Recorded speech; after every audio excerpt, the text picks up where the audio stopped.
Nagising ka sa isang malakas na sabunot at sa pilitang pinaglakad ng isang mandirigmang nakasuot ng makulay na baluti. Hindi ka naman makapalag dahil nakatali ang iyong mga kamay sa iyong likuran. Ikaw ay pinaglakad sa isang maputing kalsada patungo sa isang magarang piramid na gawa din sa maputing bato.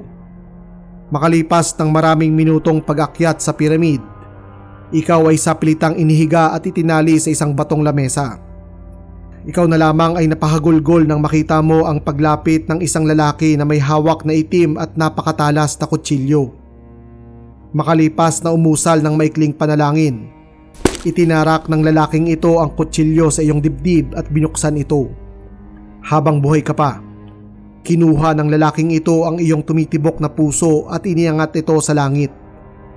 Ang pangyayari na iyong narinig ay ang pag-aalay ng tao na kadalasang isinasagawa sa Aztec Empire. Ito ay dahil sa episode nating ito, ating pagkukwentuhan ang mga kinatatakutang Aztec. Kilala ang mga taong ito bilang malulupit na mandirigma na may reputasyon ng pag-aalay ng tao sa pinakakarimari-marim na paraan. Tara, ating tuklasin ang kanilang pinagmulan, pamumuhay at pagbagsak. Bago tayo magpatuloy, nais ko munang batiin ang ating comrade na sina Ate Mel Channel, Erison de Luna, Eric Valerio, Cassandra Erich Nicandro, Jores Villaflores ng Sibulan Negros Occidental, CRL Republic ng Dubai, Ivy Molina ng Antipolo, Invectus Gamer at si Agriculture Tayo ng Surigao.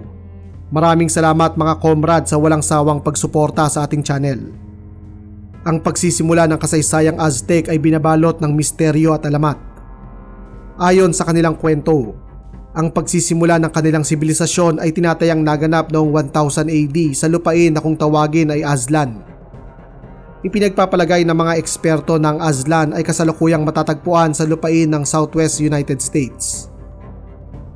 Sa kasamaang palad para sa mga naninirahan sa Aztlan, isang matinding tagtuyot ang naganap kaya naman napilitan ang mga naninirahan dito na lisanin ang rehiyon at maghanap ng iba pang lupain. Sa desperadong panahong ito, sinasabi na isinilang ang Aztec sun god na si Huitzilopochtli para gabayan ang mga mamamayan ng Aztlan na kinalaunan ay tatawagin na mga Aztec o mga tao mula sa Aztlan. Kapalit ng kanyang gabay at pagpapala, ang Diyos na si Huitzilopochtli ay humihingi ng kapalit. Ito ang human sacrifice. Dahil sa desperasyon, naging bahagi ng kulturang Aztec ang pag-aalay ng tao para hindi mawala ang mga biyaya ng kanilang marahas na Diyos. Nagpagala-gala ang mga Aztec sa Mesoamerica kasalukuyang Central America sa paghahanap ng lupain na pupwede nilang tirahan. Ngunit palagi silang tinataboy ng iba pang mga tribo dahil sa kanilang kultura ng pag-aalay ng tao. Isang kwento ang sumasalamin sa sitwasyon na ito ng mga Aztec. Sa kanilang paglalakbay, sila ay kinupkop ng hari ng Culhuacan para gawing mga sundalo at manggagawa. Para sementuhin ang alyansang ito, ipinakasal ng hari ng Culhuacan ng kanyang prinsesa sa lider ng mga Aztec. Sa kasamaang palad, imbis na mahalin at alagaan, inialay ng mga Aztec ang kanilang prinsesa kay Huitzilopochtli kung saan kanila itong pinaslang at binalatan. Sa selebrasyon ng kasal, lumitaw ang hari ng Aztec na suot ang balat ng prinsesa na labis na ikinagalit ng hari ng Culhuacan. Kaya naman, muling pinalayas ang mga Aztec at naging lagalag. Sa unang bahagi ng 14th century, ang mahabang paglalakbay na ito ng mga Aztec ay magwawakas ng kanilang marating ang Lake Texcoco. Sa pamumuno ng high priest na si Tenoch, kanyang ipinag-utos ang paggawa ng artipisyal na isla sa gitna ng lawa. Milyon-milyong tonelada ng lupa at bato ang itinambak ng mga Aztec sa lawa hanggang makabuo sila ng bagong lupain.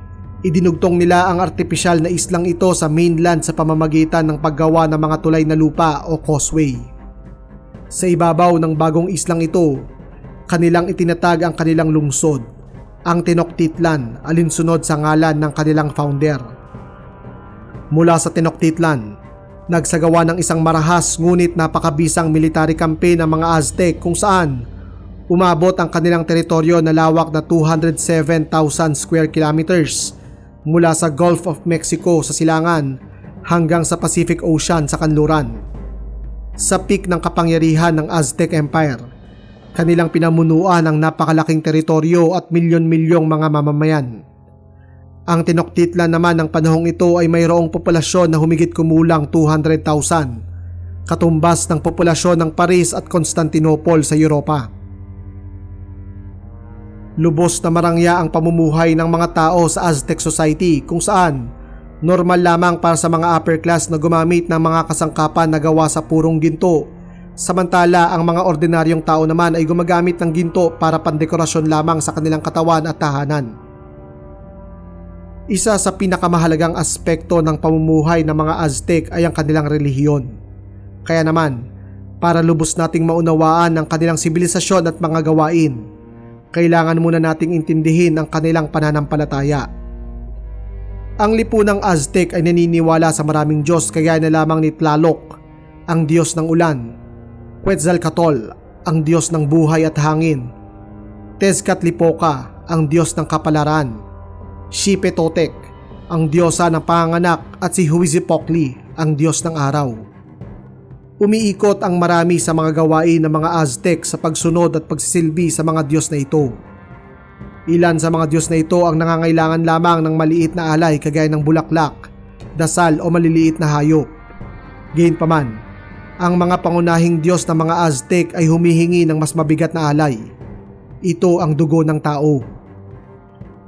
Naniniwala ang mga Aztec na ang araw ay mula sa katawan ng mahinang Diyos at hindi nito kayang kumilos mag-isa. Para pagalawin ang araw sa kalangitan, kinakailangan nilang painumin ang Diyos ng dugo ng tao. Para gawin ito, isinagawa ng mga Aztec ang ritualistikong pagdukot ng puso ng taong kanilang inialay para sa Diyos ng araw. Ang katawan ng taong kanilang inialay naman ay kanilang niluluto at pinapakain sa mga high priest. Isa pang halimbawa ng malagim na ritual ng mga Aztec ay para naman sa Diyos na si Xipetotec, kung saan binabalatan ang alay at isinusuot ang kanyang balat ng high priest para magarantiya ang pagtubo ng mga halaman. Para naman sa Diyos na si Tlaloc, ang kanyang hinihingi ay luha at dugo ng mga bata. Kaya naman, taon-taon, napakaraming mga paslit ang kinikitlan ng buhay para sa kanyang pangalan. Marami sa mga taong inaalay ng mga Aztec ay mga bihag ng digmaan. Kaya naman, taon-taon, libo-libong mga prisoners of war ang kinakailangan para tustusan ito. Posible lamang na makakuha sila ng ganito karaming mga prisoners of war dahil sa makapangyarihang sandatahang lakas ng Aztec Empire. Ang labanan sa Aztec Empire ay hindi nakatuon sa pagpatay ng mga kalaban, kundi sa paghuli sa mga ito. Sa kapanganakan pa lamang, ang bawat lalaking Aztec ay kinikilala na bilang mga mandirigma. Sila ay masinsinang sinasanay sa pakikidigma, pamumuno at palakasan. Sa kabila nito, hindi lamang sa digmaan umiikot ang kanilang buhay kung saan ang mga mandirigmang Aztec ay nagiging magsasaka o di kaya'y mga tradesman kapag panahon ng kapayapaan. Muli silang bumabalik sa pagiging mandirigma kapag mayroong kaguluhan. Sa panahon ng digmaan, maaaring tumaas ang ranggo ng isang mandirigma depende sa dami ng mga kalaban na kanyang mabibihag. Sa bawat isang sundalong kanilang mabibihag, ang mga mandirigma ay pagkakaloban ng pribilehiyo kagaya ng pagkakaroon ng mas maganda at mabisang armas at uniforme, karapatang mag-asawa at magmay-ari ng lupain. Ang isang mandirigma naman na mabibigong makahuli ng kalaban makalipas ng 4 na digmaan ay ikinahihiya at maaaring kalbuhin bilang simbolo ng kanilang kahinaan. Kapag nakabihag ang mandirigma ng higit sa 5, siya ay pwedeng ma-promote bilang mga jaguar o eagle warrior. Ang mga eagle warrior ay nagsusuot ng makulay na baluti at headdress na mukhang agila. Samantala, ang jaguar warrior naman ay nagsusuot ng balat ng jaguar at headdress na mukha ding jaguar. Ang mga eagle at jaguar warrior ay ang puso ng hukbo ng Aztec Empire, kung saan sila ay profesional at nananatiling nasa serbisyo ng militar kahit panahon ng kapayapaan. Ang mga baluti ng mandirigmang Aztec ay kadalasang gawa sa makapal na tela na angkop sa klima ng Mesoamerica. Pagdating naman sa armas, Ang mga Aztec ay hindi gumamit ng bakal kundi mga obsidian o volcanic glass. Ito ay dahil ng panahong ito, hindi pa natututuhan ng mga Aztec ang metallurgy at ang maramihang paggamit ng bakal. Ang obsidian ay isang uri ng bato mula sa bulkan. Napakatalas nito kung saan sinasabi ng mga eksperto na ang kanilang talim ay mas matalas pa sa scalpel ng mga doktor. Ang pangunahing armas ng mga Aztec ay ang sibat na may obsidian sa dulo. Ngunit ang pinakakilalang armas ng mga ito ay ang makahuwit, isang palapad na pamalo na napaliligiran ng obsidian blade. Kaiba sa mga sibilisasyon sa Europa, ang pananakop ng mga Aztec ay hindi para okupahin ang mga ito kundi isama sa kanilang alyansa. Ang mga nasakop na teritoryo ay kinakailangan lamang na magbayad ng buwis, magpadala ng mga iaalay na tao at tumulong sa panahon ng digmaan. Kapalit nito, pinababayaan naman ng mga Aztec na manatili ang kanilang mga lider, relihiyon at kultura. Kaya naman, masasabi natin na ang Aztec Empire ay isang malaking alyansa lamang. Isang partikular na kaharian ang masasabi nating minaltrato ng Aztec Empire. Ito ang Tlaxcalan. Kaysa sakupin ito at bigyan ng mapayapang pamumuhay, pinalibutan lamang ito ng mga Aztec at taunang sinalakay para gawing source ng mga taong iaalay para sa kanilang mga ritual. Ang kalupitang ito ng mga Aztec sa Tlaxcalan ay magkakaroon ng malaking epekto sa kanilang kasaysayan na ating pag-uusapan mamaya. Sa unang tingin, aakalain na ang mga Aztec ay malabarbaro dahil sa kanilang kultura ng pag-aalay ng tao. Gayunpaman, napakalayo nito sa katotohanan. Ang pamahalaang Aztec ay pinamumunuan ng isang hari. Ang hari ang may kontrol sa halos lahat ng aspekto ng pamumuhay sa imperyo, mula sa ekonomiya, digmaan, pag-aalay at maging paglilinis ng lungsod. Sa kabila nito, hindi siya pwedeng maging abusado dahil kasama niya sa pamunuan ang mga High Council na binubuo ng iba pang mga dugong bughaw. Kung sakaling lalagpas siya sa kanyang kapangyarihan, maaaring pigilan ang kanyang aksyon ng High Council. Obligado din ang hari at ang High Council na pakinggan at solusyonan ang mga hinaing ng mga ordinaryong tao. Sa ilalim ng hari at ng High Council ay ang mga nobles, mga dugong bughaw na kadalasang kamag-anak ng hari o mga mayayamang tao sa lipunang Aztec. Sa ilalim ng mga nobles ay ang mga commoners o ordinaryong tao. Sila ang pinakamalaking porsyento ng lipunan na binubuo ng mga magsasaka, mga ngalakal at mga craftsmen. Kapag panahon ng digmaan, sila din ang tumatayong mandirigma ng imperyo.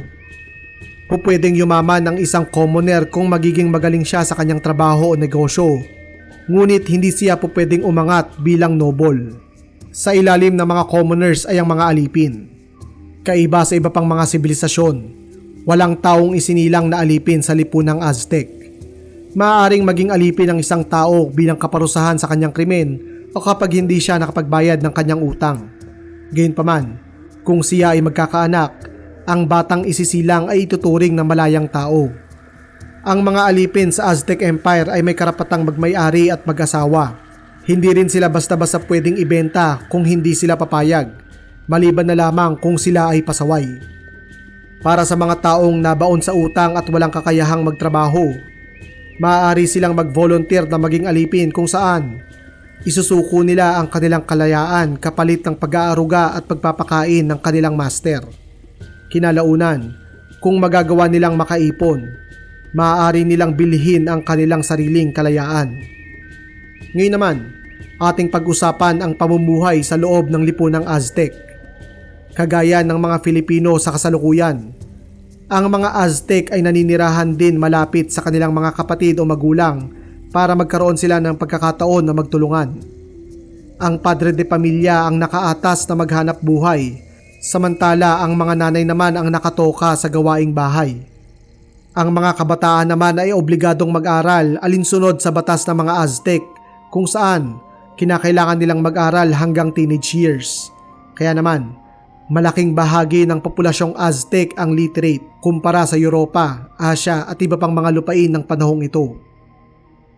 Isa sa kakatuwang katangian ng Aztec society ay ang kanilang obsession sa kalinisan.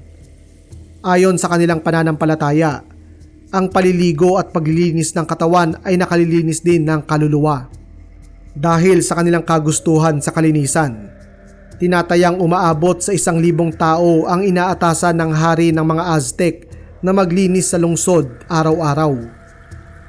Kagaya ng sa kasalukuyang panahon, ang paboritong libangan ng mga Aztec ay ang paglalaro at panonood ng sport. Isa sa kanilang pinaka-iconic na mga laro ay ang Tlakli, ang pinakaunang recorded na team sport. Sa larong ito, nilalayon ng mga koponan na i-shoot ang bola sa hoop na nasa mataas na bahagi ng pader, kahalintulad ng goal sa basketball. Ngunit ang mechanics nito ay kagaya ng sa football kung saan pupwedeng gamitin ang buong katawan para galawin ang bola maliban na lamang sa kamay at braso. Ang larong Tlakli ay napaka-competitive dahil napakalaki ng kapalit nito. Ang koponan na matatalo sa mga opisyal na laro ay iaalay sa Diyos. Kaya naman sa pagbuo ng koponan, tanging mga mahuhusay at buo ang loob ang pupwedeng sumali. Ang katatagan na ito ng Aztec Empire ay magwawakas sa pagpasok ng 16th century.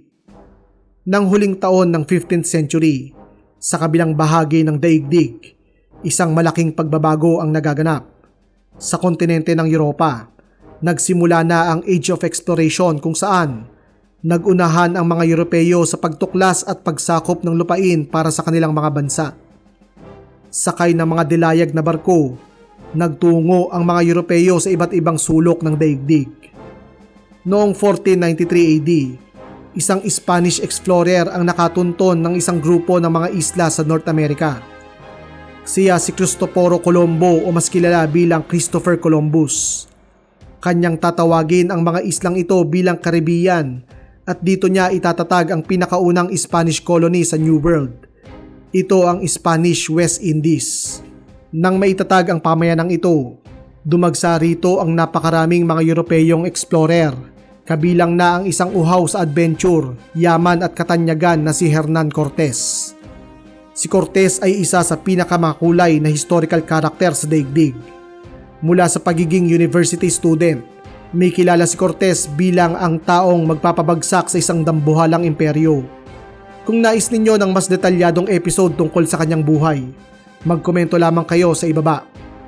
Makalipas na sumama sa pagsakop sa Cuba, nabaling ang paningin ng sabik sa kapangyarihan na si Cortes sa mainland Mesoamerica, sa teritoryo ng mga Aztec.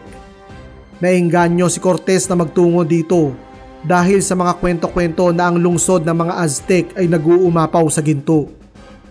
Kahit walang permiso mula sa hari ng Espanya, nagtungo si Cortes kasama ang 600 na mga sundalo patungo sa Aztec territory noong October 1518. Nang makadaong sila sa Mesoamerica kasalukuyang Central America, humingi sila ng tulong sa mga native na naninirahan dito para magsilbing translator at guide. Isa na dito ang babaeng native na si Malinali, ang sinasabing naging karelasyon ni Cortes. Maraming buwan na naglakbay ang puwersa ni Cortes sa napakasukal na kagubatan ng Mesoamerica, kung saan marami sa kanyang mga tauhan ang nasugatan o nasawi dahil sa mga mababangis na hayop, sakit, panganib sa gubat at napakarami pang ibang kadahilanan. Ang mga sundalong Espanyol na ito ay tinawag na mga conquistadores. Sila ay nakasuot ng bakal na helmet at baluti. Naging napakabisa ng bakal na kasuotang ito sa armas ng mga Aztec dahil bagamat napakatalas ng mga obsidian, nababasag naman ito kapag tumama sa bakal. Armado din ang mga conquistador ng bakal na espada, sibat, crossbow at isa sa pinakaunang uri ng handgun, ang arquebus. Ang arquebus ay mabagal gamitin, mabigat at pwedeng hindi gumana kapag nabasa. Ngunit naging napakabisa nito sa mga labanan sa New World dahil sa malakas na ingay nitong nilalabas na lubos namang tumakot sa mga native na kalaban. Bukod sa mga handheld weapon na ito, meron pang mas malala at nakatatakot na armas na dala ang mga Spanish conquistadores. Ito ang mga war horse at war dogs. Ang mga Spanish war dogs ay kadalasang mastiff o malalaking breed ng aso. Lubos na kinatakutan ng mga Aztec ang mga asong ito dahil sa unang pagkakataon, nakakita sila ng isang napakalaking aso na trained pumatay ng tao. Ayon sa isang tala ng labanan, Nang pakawalan ng mga Espanyol ang 20 war dogs, nilapan ng mga ito ang hindi bababa sa 1,000 mga Aztec sa labanan. Ang mga war horse naman ay naging bangungot din ng mga Aztec. Kagaya ng mga war dogs, unang beses lang ding makakakita ng mga Aztec ng mga armadong kabayo. Kaya naman, wala silang estratehiya kung paano nga ba pipigilan ang cavalry charge ng mga Espanyol. Para sa mata ng mga Aztec na nakakita sa mga bagong dating, ang mga Espanyol ay mga Diyos na bumisita sa kanilang lupain, bitbit ang kanilang mga alagang halimaw. Agarang lumaganap ang chismis na ito sa buong Aztec Empire. Bago pa man marating ng puwersa ni Cortez ang Tenochtitlan, ipinag-utos ng Aztec Emperor na si Moctezuma na salubungin ang mga ito ng ambasador kaysa ng mga mandirigma. Nalagay naman sa alanganing sitwasyon ng Aztec Emperor na si Moctezuma dahil sa isang propesiya. Ayon sa propesiyang ito, babalik ang kanilang Diyos na si Quetzalcoatl sa katawang tao.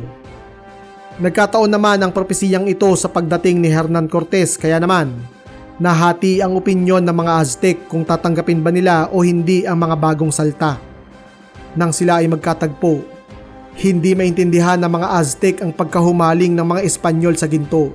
Para sa kanila, ang ginto ay pandekorasyon lamang at walang praktikal na halaga. Kaya naman, niregaluhan ng mga Aztec ambassador sila Cortez ng napakaraming ginto. Umaasa ang mga ambasador na ito na kapag nagbigay sila ng ginto, aalis na ang mga bagong dating. Ngunit kaysa umatras, lalong ginanahan ng mga Espanyol na bihagin ang Tenochtitlan. Sinabi ni Cortez na tutuloy sila sa Kapitolyo ng Aztec Empire, hindi para manggulo kundi para magbigay galang kay Emperor Moctezuma. Noong November 1519, sa wakas ay narating na ng mga Spanish conquistadores ang Tenochtitlan, ang Kapitolyo ng Aztec Empire. Lubos na nabighani si Cortez at ang kanyang mga kasamahan sa lungsod na ito na may organisadong kalsada, mga magagarang gusali at dambuhalang piramid sa gitna. Dihamak na mas malaki at mas maraming tao ang Tenochtitlan sa halos lahat ng European city ng panahong ito, maliban na lamang sa Paris at Constantinople. Bagamat nag-aalala at puno ng agam-agam, ang grupo ni Cortez ay sinalubong ng personal ni Moctezuma kung saan inimbitahan niya ang mga ito sa kanyang palasyo. Dito, sila ay hinaina ng napakaraming pagkain at malugod na pinagsilbihan. Gayunpaman, nang hilakbot ang mga Espanyol nang kanilang makita ang pag-aalay ng tao na isinasagawa ng mga Aztec, kaya naman, agaran nilang hinostage si Moctezuma. Para sa kanila, makasalanan ang mga Aztec kaya naman hindi kasalanan na gawan sila ng masama. Palihim na dinambong ng mga Espanyol ang ginto at yaman ng palasyo. Sa kabila ng lahat ng ito, nag-aalala pa rin ang mga Espanyol dahil sila ay napaliligiran ng daang libong mga Aztec. Alam nila na kahit superior ang kanilang mga armas, hindi ito sasapat sa napakaraming mga kalaban. Sa kabutihang palad sa kanila, nananatiling mapayapa ang lahat dahil sa kalituhan ng mga Aztec kung ano nga ba ang dapat gawin. Lalo namang nadagdagan ang problema ng mga Espanyol ng kanilang mabalitaan na wanted person pala si Cortez sa Cuba. Kung inyong matatandaan, umalis si Cortez kasama ang daan-daang sundalo ng walang pahintulot. Kaya naman, nagpadala ng hukbo ang Espanya para hulihin ang wanted na si Cortez. Dahil dito, nilisan niya ang Tenochtitlan at nag-iwan siya ng 140 na mga sundalo para hawakan ang kanyang lungsod. Gamit ang kanyang maliit ngunit veteranong hukbo, tinambangan ni Cortez ang bagong dating ng mga Espanyol. Makalipas ang maikling labanan, kinumbinsi ni Hernan Cortez ang mga dapat nahuhuli sa kanya na sumama na lamang at magpayaman kasama niya. Marami sa mga ito ang kanyang nabola at sumama sa kanyang puwersa. Sa Tenochtitlan naman, nagwala ang mga Aztec nang magpanik ang mga naiwang Espanyol at pinagpapatay ng mga ito ang mga nobles ng lungsod. Nang mabalita nito, agarang sumaklolo si Hernan Cortez kasama ang kanyang pinalakas na hukbo. Ngunit nang sila ay makabalik sa lungsod, pati sila ay na-corner sa loob ng palasyo. Sinubok nilang gamitin si Moctezuma para payapain ang mga Aztec, ngunit ang emperador ang pinag-initan ng mga mamamayan at pinagbabato ito hanggang siya ay masawi. Isang desperadong plano ang ginawa ni Cortez para makatakas. Sa gitna ng dilim, palihim na nilikas ng mga Espanyol at ng kanilang mga kaalyado ang Tenochtitlan, bitbit ang napakaraming mga ginto at kayamanan. Gayunpaman, bago sila tuluyang makalayo, natunugan sila ng mga Aztec at sila ay sinalakay.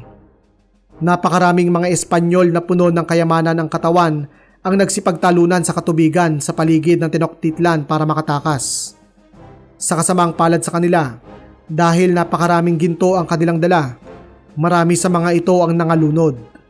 Maging si Hernan Cortez ay muntik ding mapatay ng gabing ito. Nakilala ang massacre na ito bilang Gabi ng Kalungkutan. Sa kabutihang palad, isang kaalyado ang kukupkop sa mga sugatang Espanyol. Ito ang mortal na kaaway ng Aztec Empire, ang mga Tlaxcalan. Kung inyong matatandaan, ang mga Tlaxcalan ay isa sa mga tribong pinagmalupitan ng mga Aztec. Dahil sa kalupitan ng mga Aztec at kanilang mabigat na pagbubuwis, marami sa mga tribo at lungsod-estado ang agarang kumampi sa mga Espanyol. Mula sa teritoryo ng kanilang kaalyado, naghanda si Cortez para sa pagbawi ng Tenochtitlan. Sa pagkakataong ito, mas malaking pwersa na ang kanyang gagamitin na kinabibilangan ng mga Espanyol, ilang mga bagong dating na Cubano at libo-libong mga kaalyadong kagalit ng Aztec Empire. Ang hindi alam ni Cortez, bago pa sila sumalakay, pinapatay na pala nila ang mga Aztec sa Tenochtitlan at kalapit na lugar. Ito ay sa pamamagitan ng sakit na kanilang dala, ang smallpox.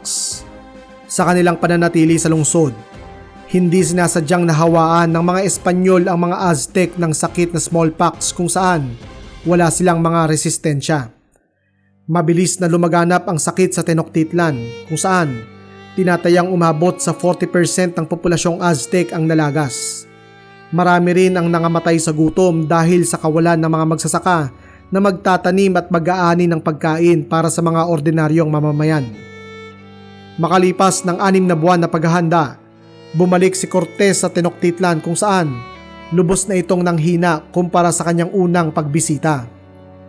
Paulit-ulit ding dinurog ng mga Espanyol at ng kanilang mga kaalyado ang mga Aztec sa labanan gamit ang kanilang mga cavalry charges at war dog. Dahil sa matinding paghihirap at mga pagkatalo, bumagsak ang Tenochtitlan kay Cortez makalipas ang halos 8 buwan na siege. Sinunog ni Cortez ang lungsod at winasak ang paganong alaala ng Tenochtitlan. Para sa mga Espanyol, ang mga Aztec ay makasalanan kaya naging lubos ang pagwasak nila, hindi lamang sa istruktura, kundi maging sa kultura ng mga Aztec. Ayon sa kanila, ginawa nila ito para tuluyang makalimutan ng mga tao ang kanilang malagim na nakaraan at iligtas ang kanilang kaluluwa. Sa kabilang banda, ang mga galit na kaalyado ng mga Espanyol ay gumanti rin sa mga taong nagmalupit sa kanila. Libo-libong mga Aztec ang nasawi sa kamay ng kapwa nila Mesoamerican. Sa loob lamang ng higit 2 taon at humigit kumulang 1,000 mga sundalo, dinurog ng mga Espanyol ang makapangyarihang Aztec Empire. Sa mga sumunod na taon, isesemento ng Spanish Empire ang kanilang kapangyarihan sa lupain ng mga Aztec kung saan papalitan nila ang tawag dito bilang Mexico. Bilang kabayaran sa mga sundalong tumulong sa pagsakop sa Mexico, pinagkalooban sila ng lupain na pupwede nilang pagkakitaan. Tinawag ang sistemang ito bilang encomienda system. Samantala, ang mga ordinaryong Aztec naman ay nagmistulang mga alipin sa mga encomienda ng mga Espanyol. Ang mga Aztec noble naman ay naging kasabwat ng mga Espanyol sa pamumuno ng mga ordinaryong tao, kapalit ng kanilang pakikipagsabwatan. Napanatili ng mga nobles na ito ang kanilang lokal na kapangyarihan.